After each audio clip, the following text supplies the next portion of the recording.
everyone, hope you're all well. So today I will be reviewing and analysing Tennessee Williams' A Streetcar Named Desire. And I'm sure many of you have seen the 1951, I think, film production of the play. I've seen it, and I'm not going to lie, I found it very hard to hate this character of Stanley in it because Marlon Brando though. But I'm going to try and suspend like all my opinions and stuff and just focus on the script itself. So let me just give you a little bit of context first.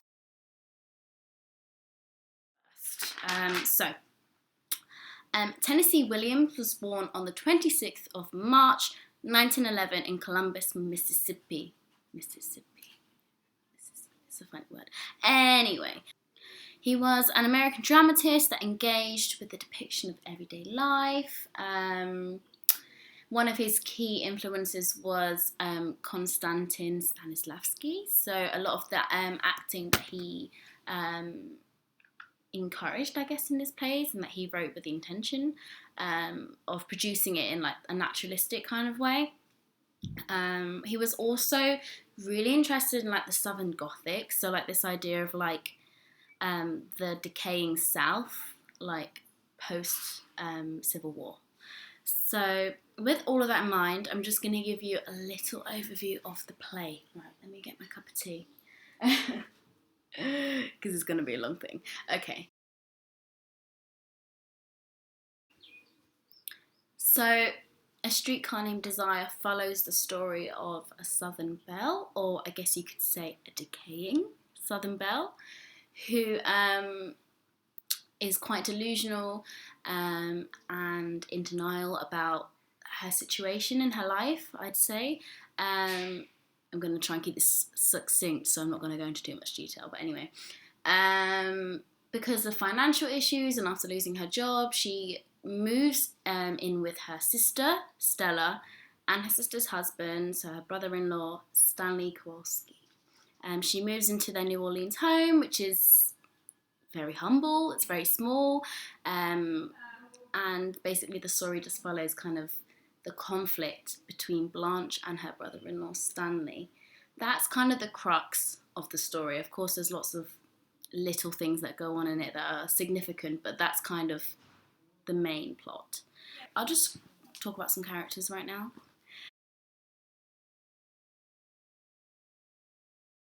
First and foremost, let's talk about Blanche. She is delusional, she's quite delicate and deviant. Did you like that alliteration? Yeah, she's kind of in denial about the state of her life. The poor girl. I mean, she's experienced quite a lot, so as we get to understand the character, we kind of go beyond like the very complex layers of her. Like, she's very multi-dimensional, despite the fact that the character, well, in the 1951 film anyway, and you can kind of tell by the lines as well, she's very melodramatic, she's very extra. But once we like read the play and get to know her more, we delve into the layers that kind of make up her character DNA, and we kind of realise that she's just a broken woman, really. So considering the fact that she was married previously and her husband was cheating on her with men, which I think would be enough to break anyone, to be honest. And she had all the pressures from her parents, so I think she had the responsibility financially after her parents passed away to sustain the family home, estate, mansion. You kind of assume that they come from aristocracy, or at least they have money. Belle Reve. This doesn't work successfully for her, so she loses the house, and with nothing else, no husband, she has no money, and if I mentioned, she lost her job as well as an English teacher because she was sleeping with her students, which is a big no-no. So she kind of loses everything, and she moves in with her sister, and I guess this was kind of like a fresh start for her. No one really knows her in the area, and she can kind of be whoever she wants to be. But as we get to know the character, we realise she's just in denial, particularly about her age. She's very very conscious about that, and she really values materialistic things. So like she has all these jewels and all these amazing gowns, and she always takes baths. So she seems to care a lot about how the way she looks, but I think she cares because she doesn't want to get old. She doesn't want people to think that she's old, and there's this whole like running theme throughout the play where she won't let anyone see her like in a lot of light. So there's a moment with Mitch, who I'll come to later. Mitch is like a friend of Stanley's, and he's like her love interest. And he says to her, like, I've never seen you in the light. She's like, no, don't no. So, yeah, she's not about that life. But one thing that we need to consider about Blanche is that she's very sexually driven, which nicely leads me on to Stanley, because this aspect about these two characters create the conflict between them. So I'll just merge into Stanley, talk about him, and then I'll try and see if I can connect the two characters. So,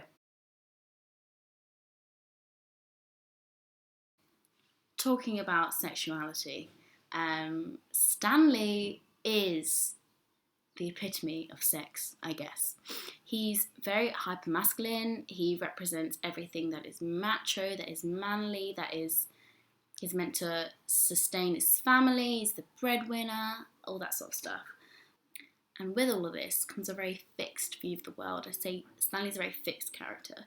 He's not very flexible or malleable to any sort of situation. Like, particularly, he has very fixed ideas about gender roles.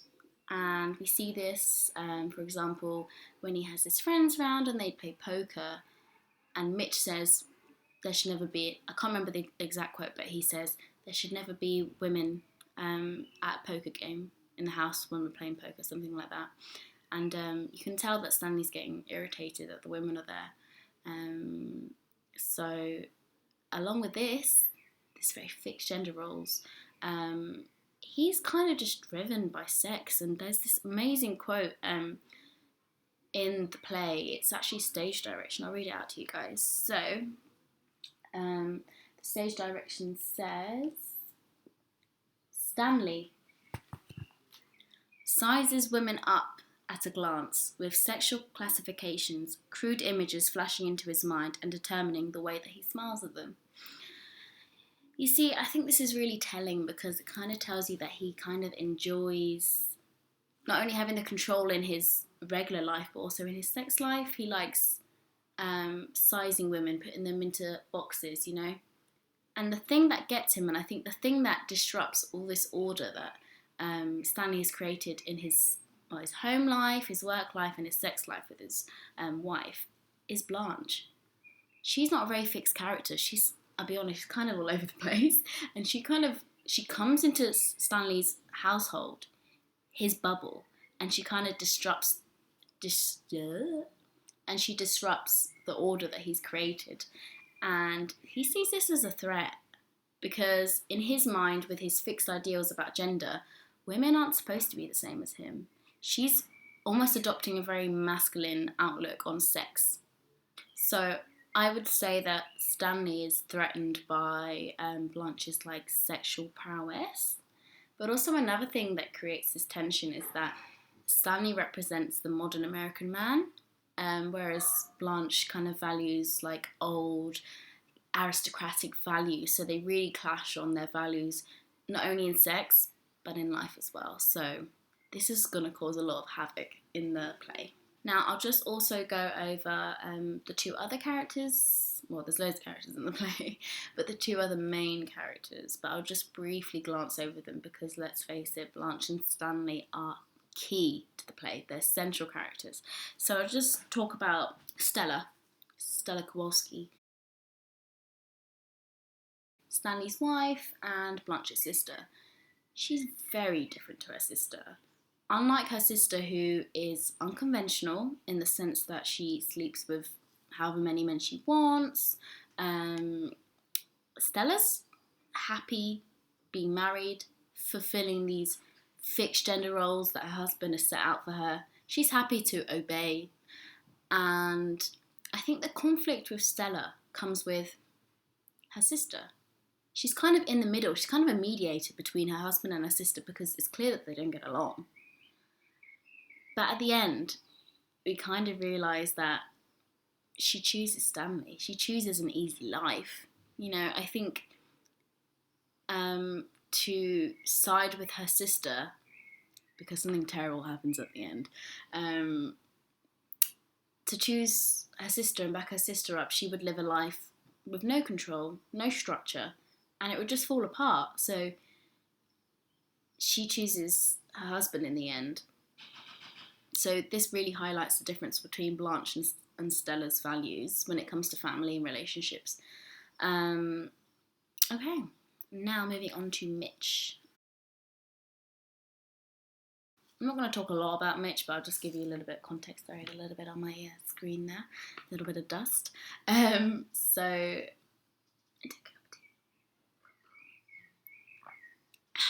So Mitch is a friend of Stanley's.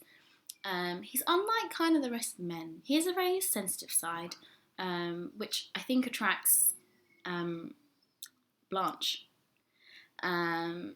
He's sensitive, he's going through a really hard time, his mum is ill, so he has to support her and he's always worrying, like at the poker games, I have to go home to my mum, blah blah blah.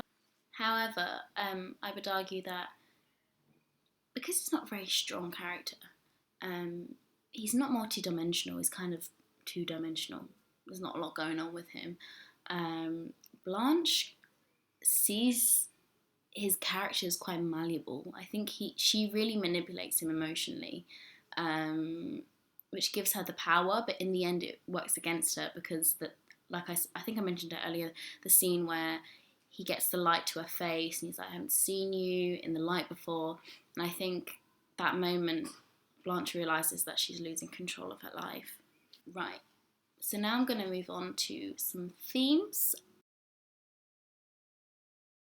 The first being, and I think this is just so key to the play, is the theme of desire and sex. Now, I've already touched on this a little bit, but it's really significant, and I've talked about it before with Blanche and Stanley. Sex drives them, and it's important to them, so obviously we can see that one. But what's surprising is that Stella is kind of driven by sex as well. I think because the rudimentals of Stella and Stanley's relationship is sexual. They're a very sexual couple. It's very important to them. And I think Stanley abuses this so that he can have control over his wife. And a key moment for that is, where's the scene? I think it's the end of scene Act 3. The end of Act 3. And they've just had a poker game, the guys, and the girls were disturbing it, and they get really upset, and there's just absolute chaos. So Stella goes upstairs to Eunice's house to take refuge just before everything calms down. But Stanley, he comes out, and there's the famous scene where he's like, Stella. And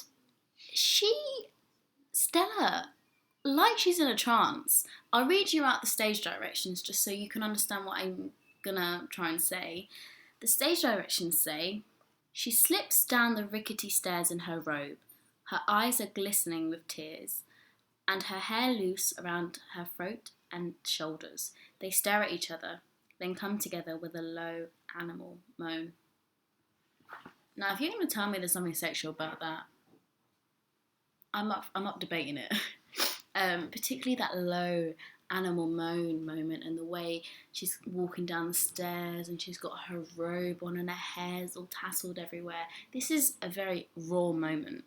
This is when you really understand the degree of control that Stanley has over his wife sexually. That's what draws them back to each other, and she even says it. Like, I think in Act 4, Act 4, I think, yeah. She's talking to her sister, and she's saying, I'll read you the quote. Stella says, "There are things that happen between a man and a woman in the dark that sort of make everything seem unimportant." Blanche replies, "What you were talking about is brutal desire. Just desire." I think that pretty much encapsulates like what the characters are like and the difference between the two sisters. But anyway, in that moment you can kind of see that Stella's okay. Like, she's okay with putting up with the abuse and these fixed gender roles and stuff because the sex is good. That's basically what she's saying. She's saying that the sex within their relationship is so strong that it kind of anchors everything else and nothing else really matters. Blanche's reply pretty much sums up that she's not okay with the way that Stanley's treating her, but we can see that Stella's fine with it. So that's the desire and sex, generally, the overview. Another big theme is like distortion of reality. And I think this is what really drives Stanley up the wall. Stanley's a very plain, simple, structured man. You know, what you see is what you get, basically, with him. There's not many layers to him. And he always, I think there's a moment in the play, I can't remember where it is, where he prides Stella on being just simple. That's why he loves her, because there's no complexities. It's very straightforward. But I think this distortion of reality that Blanche really struggles with really frustrates Stanley. She is just absolutely delusional in every sense of it, particularly with her age, like I've mentioned before, with the lights and all these baths that she has, and all the makeup and the clothes that she puts on. She's completely delusional. And also there's a moment when like we see that she's starting to lose touch with reality a little bit more, when she believes that her old lover is ringing her and that she's going to go meet him like abroad. Like, it's not going to happen, it's not real. But in her mind she seems to believe that it's completely plausible. I guess another factor, I don't know if this is necessarily a theme, but another factor that kind of adds to the tension, because I guess tension is a theme. There's a lot of tension in the play, whether it be sexual, which I think you could say there's a lot of sexual tension between all the characters in the play. Of course, not sisters, that would be completely disgusting, but I mean towards Stanley. Despite the fact that Blanche and Stanley hate each other, there's still something there. Like, she's still flirting with him. He may not be giving it back, but there is tension there, and I think that tension builds up to the final act when he rapes her. You know, like, the only way that he can destroy Blanche, you know, this woman that's come in and destroyed all the order in his environment, is to destroy her sexually. And I know that sounds terrible and it's awful, it's a terrible thing to do, like, horrible, but I think that is, in his eyes, the only way that he can destroy her and cut him out of his life. So yeah, but I think the confinement of the house, like the physicality, like the actual house itself, because there's only 2 rooms and there's only like a curtain dividing the 2 rooms. This confinement like adds the tension so much, like, and there's also a lot of like symbols that run throughout the play that are really significant. Like, there's the sound of the polka as well, which kind of signifies that Blanche is slowly like slipping out of reality and things like that. And there's also her bathing, which I know people have discussed in class, but I think it's really interesting. So we know that Blanche always goes for a bath. She loves a bath. Could draw like biblical allusions to that and see her bathing as a type of purification. She's washing away her sins, and I guess she's doing that because there's always in the back of her mind the reminder that she sleeps with men out of wedlock, and young men as well. Like, there's that moment when the young man arrives at the door and she is flirting with him, and we know as the audience, and he even knows that this is wrong, but she just continues doing it because of the distortion of reality that she has again. But this bathing is really significant. I think it's very telling, and it really like amplifies this vulnerability almost that Blanche has as a character. And another symbol which kind of exemplifies and exaggerates this idea of distortion of reality is the moment where she hears the, I hope I don't get her nationality wrong, the Mexican woman selling the flowers. And the flowers are kind of, we don't know if it's real. We don't know whether this woman is real at all. I'm assuming it's like a figure of Blanche's imagination, but we don't know. But this kind of signifies that she's lost it, I think. It signifies death. She doesn't die, but maybe this could signify the death of her control, because Stanley really takes that away from her when he rapes her. Because I think Blanche really has the control sexually in her life. She sees a man, she gets it, you know, she has the control.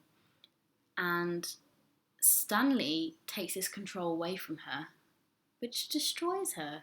You know, she's lost any grasp of control that an agency that she has in her life. So I think that's very telling. I know I'm rambling on here, but as I'm speaking, I have a script, but as I'm speaking, I keep getting ideas in my head. But I think that's enough now. But I'll just quickly summarise my thoughts, my opinions of the play. Personally, I really, really, really love this play. I think it's a masterpiece, and I love the way that Williams depicts reality. You know, these are normal people, and they're heightened, but they're very normal issues that a lot of us will experience in our life. So I love the play. I love like the tension between Stanley and Blanche, and I mean, reading the play is one thing, but seeing it, unfortunately I've never seen it on theatre, on the stage, but I've seen the film, and it's absolutely hilarious what you can do about the dynamics between Blanche and Stanley. Like, honestly, it's so funny, and I think it's really interesting how Williams has allowed us to, you know, delve into the characters, understand them, and realise that these are multi-dimensional characters, like people. No one's simple, nothing's black and white in life, as I'm figuring out as I'm getting older. But I really like that, you know. There is like melodramatic aspects, that I can't speak. There are melodramatic aspects of the play, of course, like Blanche's character is very, very like melodramatic and things like that, but I like it because I think this play signifies a real advancement in American drama. The characters are so much more enriched with like human qualities and layers, and I think that is really, really interesting. And I really love this play, basically. Anyway, I hope you enjoyed this video. I know I was rambling a lot, but I hope you can kind of decipher what I think of the play. But yeah, I hope you enjoyed this. Thank you very much. See ya.